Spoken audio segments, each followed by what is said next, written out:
ಪ್ರಿಯ ವೀಕ್ಷಕರೇ, ನಿಮಗೆಲ್ಲ ನಮ್ಮ ದೈವಭಕ್ತಿ ದೇಗುಲ ದರ್ಶನ ಚಾನೆಲ್ಗೆ ಮತ್ತೊಮ್ಮೆ ಆತ್ಮೀಯವಾದ ಸ್ವಾಗತ.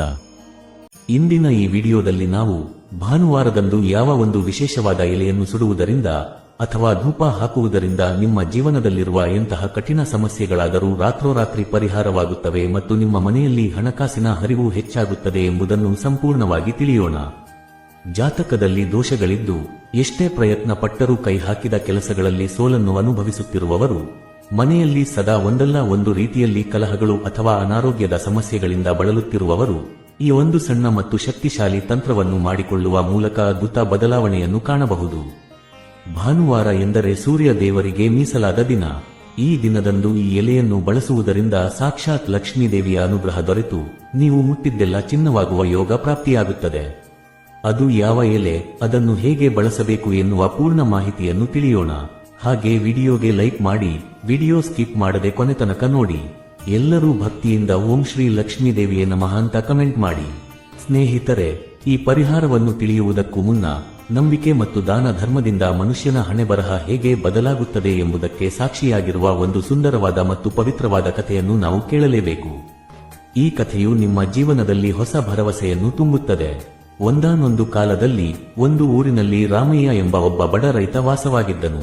ರಾಮಯ್ಯ ಎಷ್ಟೊಂದು ಒಳ್ಳೆಯ ಗುಣದವನಾಗಿದ್ದನೆಂದರೆ, ತನಗೆ ತಿನ್ನಲು ಆಹಾರವಿಲ್ಲದಿದ್ದರೂ ತನ್ನ ಮನೆ ಬಾಗಿಲಿಗೆ ಯಾರಾದರೂ ಹಸಿದು ಬಂದರೆ ತನ್ನ ಬಳಿ ಇರುವುದನ್ನೇ ಕೊಟ್ಟು ಅವರ ಹಸಿವನ್ನು ನೀಗಿಸುತ್ತಿದ್ದನು. ಆದರೆ ರಾಮಯ್ಯನ ಜಾತಕದಲ್ಲಿ ಏನೋ ದೋಷವಿದ್ದಂತೆ ಅವನು ಎಷ್ಟೇ ಕಷ್ಟಪಟ್ಟು ದುಡಿದರೂ ಬಡತನ ಮಾತ್ರ ಅವನನ್ನು ಬಿಟ್ಟು ಹೋಗುತ್ತಿರಲಿಲ್ಲ. ಒಂದು ಕಡೆ ಮಳೆ ಇಲ್ಲದೆ ಬೆಳೆಗಳು ನಾಶವಾಗಿದ್ದರೆ, ಇನ್ನೊಂದು ಕಡೆ ಮಾಡಿದ ಸಾಲಗಳನ್ನು ತೀರಿಸಲು ಸಾಧ್ಯವಾಗದೆ ರಾಮಯ್ಯನ ಕುಟುಂಬವು ತುಂಬಾ ಸಂಕಷ್ಟಗಳನ್ನು ಅನುಭವಿಸುತ್ತಿತ್ತು. ರಾಮಯ್ಯನ ಹೆಂಡತಿ ಸೀತಮ್ಮ ಕೂಡ ತುಂಬಾ ಸಾಧ್ವಿ. ಗಂಡನ ಕಷ್ಟವನ್ನು ನೋಡಿ ಸಹಿಸಲಾಗದೆ ಅಕ್ಕಪಕ್ಕದ ಮನೆಗಳಲ್ಲಿ ಕೆಲಸ ಮಾಡಿ ಬಂದ ಕೂಲಿಯಿಂದ ಮಕ್ಕಳ ಹೊಟ್ಟೆ ತುಂಬಿಸುತ್ತಿದ್ದಳು. ದಿನಗಳು ಕಳೆದಂತೆ ರಾಮಯ್ಯನ ಪರಿಸ್ಥಿತಿ ಇನ್ನಷ್ಟು ಹದಗೆಟ್ಟಿತು. ಸಾಲ ಕೊಟ್ಟವರು ಮನೆಗೆ ಬಂದು ಜಗಳವಾಡಲು ಪ್ರಾರಂಭಿಸಿದರು. ಊರಿನ ಲೇವಾದೇವಿಗಾರನೊಬ್ಬ ಮನೆಗೆ ಬಂದು, 1 ವಾರದೊಳಗೆ ನನ್ನ ಸಾಲವನ್ನು ಪೂರ್ತಿಯಾಗಿ ತೀರಿಸದಿದ್ದರೆ ನಿನ್ನ ಮನೆಯನ್ನು ಮತ್ತು ಆ ಸ್ವಲ್ಪ ಜಮೀನನ್ನು ಕಿತ್ತುಕೊಳ್ಳುತ್ತೇವೆ ಎಂದು ರಾಮಯ್ಯನಿಗೆ ಬೆದರಿಸಿ ಹೋದನು. ದಿಕ್ಕು ತೋಚದ ರಾಮಯ್ಯ ಮತ್ತು ಸೀತಮ್ಮ ಇಬ್ಬರು ಕಣ್ಣೀರು ಹಾಕಿದರು. ಸೀತಮ್ಮ ಅಳುತ್ತಾ, ಮಕ್ಕಳನ್ನು ಕರೆದುಕೊಂಡು ಊರು ಬಿಟ್ಟು ಹೋಗೋಣ ಅಥವಾ ದೇವರಲ್ಲಿ ಪ್ರಾಣ ತೆಗೆದುಕೊಳ್ಳೋಣ ಎಂದು ಗೋಗರೆದಳು. ರಾಮಯ್ಯ ಅವಳನ್ನು ಸಮಾಧಾನಪಡಿಸುತ್ತಾ, ಯಾವುದಾದರೂ ಒಂದು ದಾರಿ ಸಿಗುತ್ತದೆ, ದೇವರು ಅಷ್ಟೊಂದು ಕಠಿಣವಾಗಿರುವುದಿಲ್ಲ ಎಂದು ಹೇಳಿದರೂ ಅವನ ಮನಸ್ಸಿನಲ್ಲಿಯೂ ಭಯ ಮನೆ ಮಾಡಿತ್ತು. ಮರುದಿನ ಬೆಳಿಗ್ಗೆ ರಾಮಯ್ಯ ಭಾರವಾದ ಮನಸ್ಸಿನಿಂದ ಅರಣ್ಯದ ಕಡೆಗೆ ನಡೆದುಕೊಂಡು ಹೋದನು. ಕನಿಷ್ಠ ಅರಣ್ಯದಲ್ಲಿ ಏನಾದರೂ ಒಣಗಿದ ಕಟ್ಟಿಗೆಗಳನ್ನು ಕಡಿದು ತಂದು ಅವುಗಳನ್ನು ಮಾರಿ ಆ ದಿನಕ್ಕಾದರೂ ಮಕ್ಕಳಿಗೆ ಊಟ ಹಾಕೋಣ ಎಂಬ ಆಶಯ ಅವನದಾಗಿತ್ತು. ಹೀಗೆ ಅರಣ್ಯದಲ್ಲಿ ಬಹಳ ದೂರ ನಡೆದ ನಂತರ ಒಂದು ದೊಡ್ಡ ಆಲದ ಮರದ ಕೆಳಗೆ ಒಂದು ದೃಶ್ಯವನ್ನು ನೋಡಿ ರಾಮಯ್ಯ ಚಕಿತನಾದನು. ಅಲ್ಲಿ ಒಂದು ಬಿಳಿ ಹಸು ಕಾಲುಗಳಿಗೆ ಗಾಯವಾಗಿ ನಡೆಯಲಾಗದೆ ಹಸಿವು ಮತ್ತು ಬಾಯಾರಿಕೆಯಿಂದ ನರಳುತ್ತಾ ಬಿದ್ದಿತ್ತು. ಹಸುವಿನ ಕಣ್ಣುಗಳಿಂದ ನೀರು ಸುರಿಯುತ್ತಿತ್ತು. ಆ ಹಸುವನ್ನು ನೋಡಿದ ತಕ್ಷಣ ರಾಮಯ್ಯನಿಗೆ ತನ್ನ ಕಷ್ಟಗಳೇ ಮರೆತು ಹೋದವು. ಅಯ್ಯೋ, ಬಾಯಿ ಇಲ್ಲದ ಜೀವ ಎಷ್ಟು ಕಷ್ಟಪಡುತ್ತಿದೆ ಎಂದುಕೊಂಡು ತಕ್ಷಣ ಹತ್ತಿರದಲ್ಲಿದ್ದ ಹಳ್ಳದಿಂದ ಎಲೆಯ ದೊನ್ನೆಯಲ್ಲಿ ನೀರು ತಂದು ಹಸುವಿಗೆ ಕುಡಿಸಿದನು. ತಾನು ಮಧ್ಯಾಹ್ನಕ್ಕೆಂದು ತಂದಿದ್ದ ಅಲ್ಪ ಸ್ವಲ್ಪ ಅನ್ನವನ್ನು ಆ ಹಸುವಿಗೆ ತಿನ್ನಿಸಿದನು. ಹಸುವಿನ ಹಸಿವು ಸ್ವಲ್ಪ ನೀಗಿದ ನಂತರ ರಾಮಯ್ಯ ಹಸುವಿನ ಗಾಯಗಳಿಗೆ ಕಾಡಿನ ಗಿಡಮೂಲಿಕೆ ಔಷಧವನ್ನು ಹಚ್ಚಿ ಅದನ್ನು ಬಹಳ ಕಷ್ಟಪಟ್ಟು ತನ್ನ ಮನೆಗೆ ಕರೆತಂದನು. ಮನೆಗೆ ಹಸುವನ್ನು ಕರೆತರುತ್ತಿದ್ದಂತೆ ಸೀತಮ್ಮ ಆಶ್ಚರ್ಯಪಟ್ಟಳು. ನಮಗೆ ತಿನ್ನಲು ಅನ್ನವಿಲ್ಲ, ಈ ಹಸುವನ್ನು ಹೇಗೆ ಸಾಕುತ್ತೇವೆ ಎಂದು ಕೇಳಿದಳು. ಆಗ ರಾಮಯ್ಯ, ನಮ್ಮ ಕಷ್ಟ ನಮ್ಮದು, ಆದರೆ ಕಣ್ಣೆದುರೇ ಒಂದು ಜೀವ ಸಾಯುತ್ತಿದ್ದರೆ ಸುಮ್ಮನೆ ಇರಲು ಸಾಧ್ಯವಿಲ್ಲ, ನಮಗಿರುವಷ್ಟರಲ್ಲಿಯೇ ಅದಕ್ಕೂ ಹಾಕೋಣ ಎಂದು ಹೇಳಿದನು.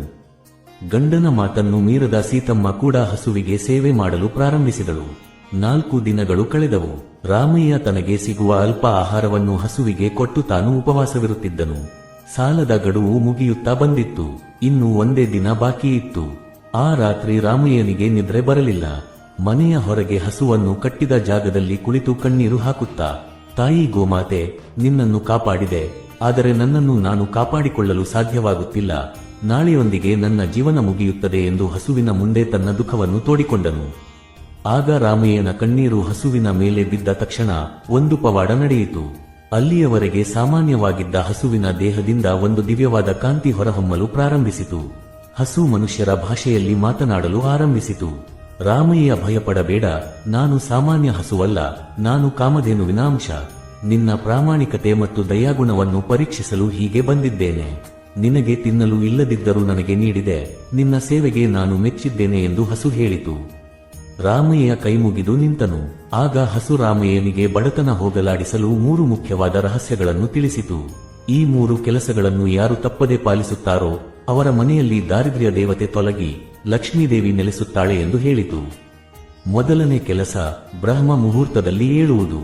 ಸೂರ್ಯ ಹುಟ್ಟುವ ಮುನ್ನವೇ ಎದ್ದು ಮನೆಯ ಮುಖ್ಯ ದ್ವಾರವನ್ನು ಶುದ್ಧಗೊಳಿಸಿ ಕಸ ಗುಡಿಸಿ ರಂಗೋಲಿ ಹಾಕಬೇಕು. ಬಾಗಿಲಿಗೆ ಅರಿಶಿನ ಕುಂಕುಮ ಹಚ್ಚಬೇಕು. ಲಕ್ಷ್ಮೀದೇವಿ ಬೆಳಿಗ್ಗೆ ಸಂಚರಿಸುವಾಗ ಯಾವ ಮನೆ ಶುದ್ಧವಾಗಿರುತ್ತದೋ ಅಲ್ಲಿ ನೆಲೆಸುತ್ತಾಳೆ. ಎರಡನೇ ಕೆಲಸ, ಗೋಮಾತೆಗೆ ಅಥವಾ ಮೂಕ ಪ್ರಾಣಿಗಳಿಗೆ ಆಹಾರ ನೀಡುವುದು. ಮನೆಯಲ್ಲಿ ಅಡುಗೆ ಮಾಡಿದಾಗ ಮೊದಲ ತುತ್ತನ್ನು ಅಥವಾ ಮೊದಲ ರೊಟ್ಟಿಯನ್ನು ನಾಯಿಗಳಿಗೆ ಅಥವಾ ಕಾಗೆಗಳಿಗೆ ಅಥವಾ ಹಸುವಿಗೆ ನೀಡಬೇಕು.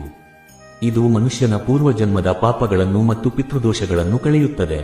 ಮೂರನೇ ಕೆಲಸ, ಸಂಜೆ ದೀಪಾರಾಧನೆ ಮತ್ತು ಉಪ್ಪು ಪರಿಹಾರ. ಸಂಜೆ ಸಂಧ್ಯಾ ಸಮಯದಲ್ಲಿ ಮನೆಯ ಬಾಗಿಲು ಕಿಟಕಿ ತೆರೆದಿಡಬೇಕು.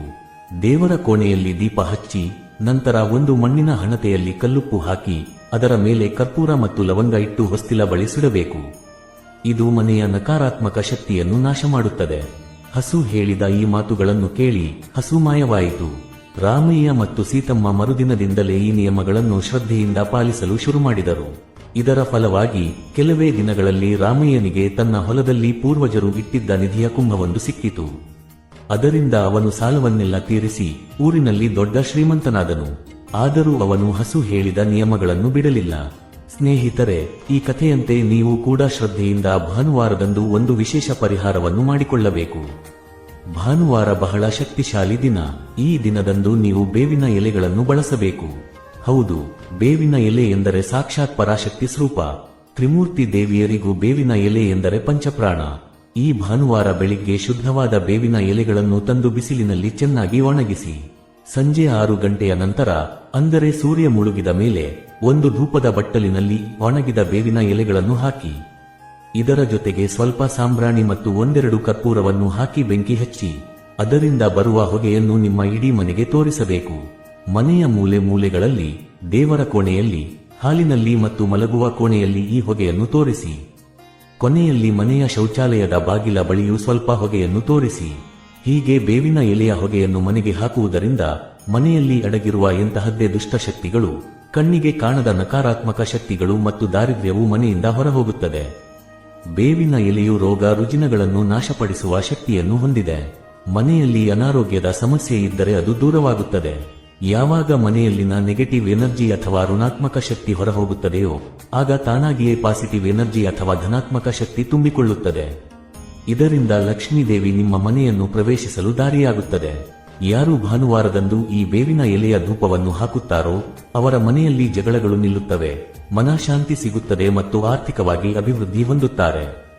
ಈ ಪರಿಹಾರವನ್ನು ಕನಿಷ್ಠ 5 ಭಾನುವಾರಗಳ ಕಾಲ ಶ್ರದ್ಧೆಯಿಂದ ಮಾಡಿ ನೋಡಿ. ಖಂಡಿತವಾಗಿಯೂ ನಿಮ್ಮ ಜೀವನದಲ್ಲಿ ಬದಲಾವಣೆ ಕಂಡುಬರುತ್ತದೆ. ರಾಮಯ್ಯನಂತೆ ನಿಮಗೂ ಕುಬೇರ ಯೋಗ ಪ್ರಾಪ್ತಿಯಾಗಲಿ. ಈ ವಿಡಿಯೋದಲ್ಲಿ ನೀಡಲಾದ ಮಾಹಿತಿ ಕೇವಲ ಶಾಸ್ತ್ರ ಮತ್ತು ನಂಬಿಕೆಗಳ ಆಧಾರದ ಮೇಲೆ ನೀಡಲಾಗಿದೆ. ನಿಮ್ಮ ನಂಬಿಕೆಗೆ ಅನುಗುಣವಾಗಿ ನೀವು ಇದನ್ನು ಪಾಲಿಸಬಹುದು. ಈ ವಿಡಿಯೋ ಇಷ್ಟವಾದಲ್ಲಿ ಲೈಕ್ ಮಾಡಿ ಮತ್ತು ನಿಮ್ಮ ಸ್ನೇಹಿತರೊಂದಿಗೆ ಹಂಚಿಕೊಳ್ಳಿ. ಕಾಮೆಂಟ್ನಲ್ಲಿ ತಪ್ಪದೇ ನಿಮ್ಮ ಇಷ್ಟ ದೈವದ ಹೆಸರನ್ನು ಬರೆಯಿರಿ. ಧನ್ಯವಾದಗಳು. ದಿನವಿಡೀ ಶುಭವಾಗಲಿ.